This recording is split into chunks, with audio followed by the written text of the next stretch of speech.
surprise is, whether you believe it or not, it's the first time in my life that I'm wearing a hat.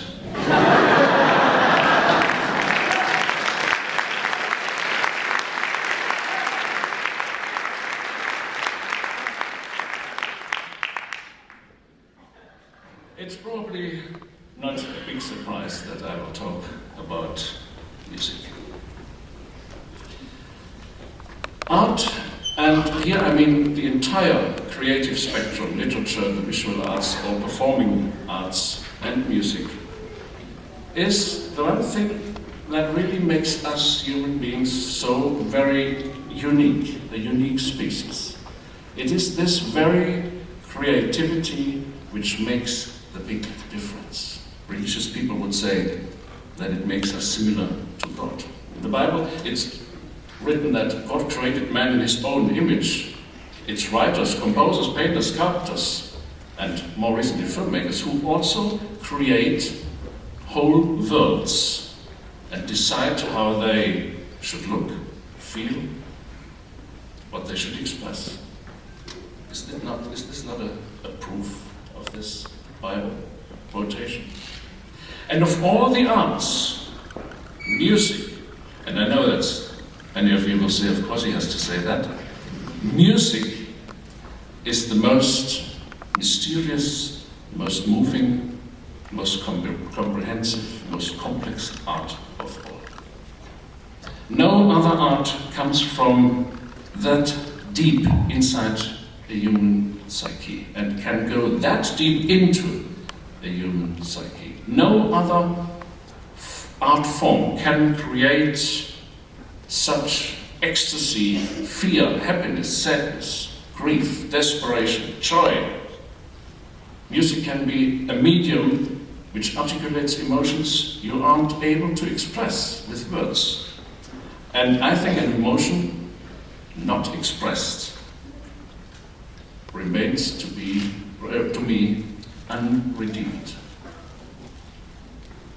An example, when Wagner's Tristan and Isolde appeared on stage for the first time, there were people in the audience who couldn't bear the emotional stress of this music, which this music expressed in a way they have never heard it before. And many of them literally freaked out.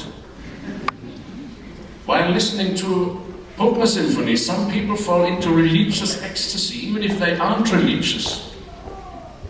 Beethoven's Ninth Symphony makes you jump into the air with joy. You are confirmed there is nothing more perfect and glorious than human beings. All these emotions are caused by instruments and voices which create sound waves carried by the air into your ears. And there, a miracle occurs as it hits your soul or your mind or your spirit or whatever you want to call it. Music can be a carrier of specific messages, and I don't mean music with text, I'm talking about abstract instrumental music. I remember when I once conducted a concert in Germany with Brahms' First Symphony. At the beginning of the fourth movement, when the strings play this very famous, wonderful melody, suddenly the faint biblical words from Corinthians came into my head, quote, "And now these three remain, faith, hope, and love. But the greatest of these is love," unquote. Sometime later I read that Brahms was inspired by exactly this Bible quotation to write this melody. I think that's a fantastic phenomenon. Another example of what music can do. Music, especially making music in small groups, can improve intelligence in children. Scientists found that out. I don't make that up. Scientists found it out. Which parents don't want to have more intelligent children? So wouldn't it be a clever move not only to support sports, which is fine, but to the same degree support music and the arts to improve the chances in life of a young generation. Or, on a more general level, 2 days ago I heard Dalhousie say at the announcement of the Soviet Art Award winner, "Where visual arts flourish, prosperity follows."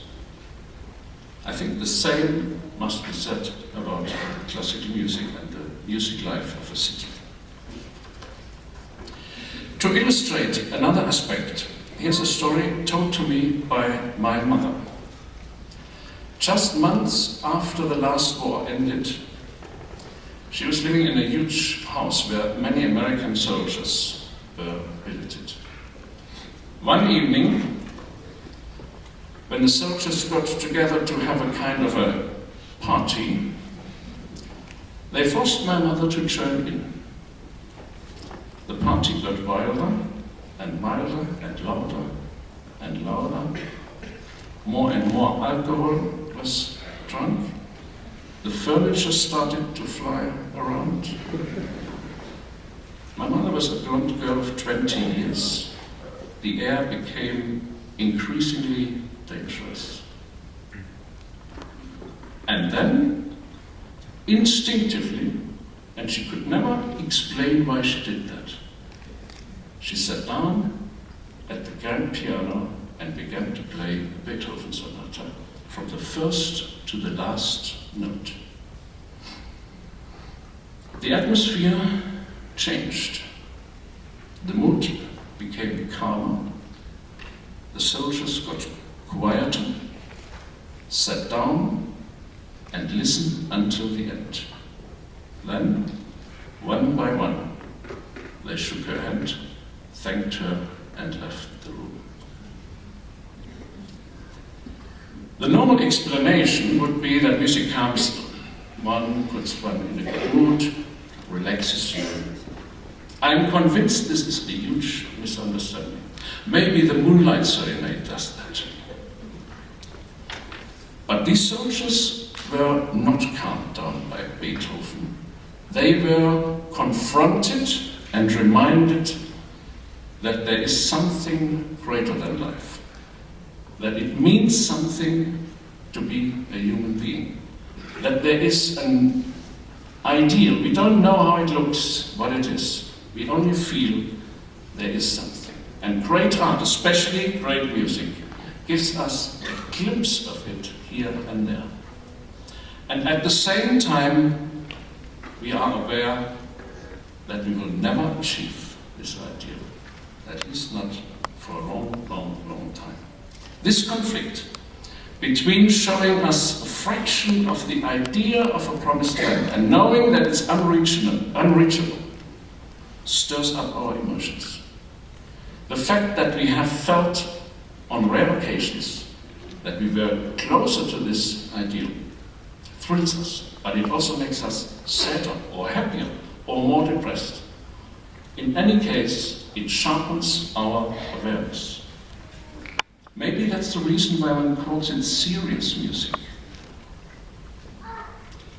Of course, such moments don't occur every time we hear or play music. They can only happen when all the parameters are right. We cannot force this. We can only try to create conditions as best we can so it can happen. And I'm sure when my mother played for these soldiers, it obviously happened. This is, in a nutshell, what makes this profession, in whatever function, so exciting. To work with this phenomenon, music, is a huge privilege. It enriches my life, and I hope it enriches the lives of people who come to the concerts. I have to tell you, it feels very good to live and work in a city which has a university which considers music and music making worthy of this great honor. Thank you very much.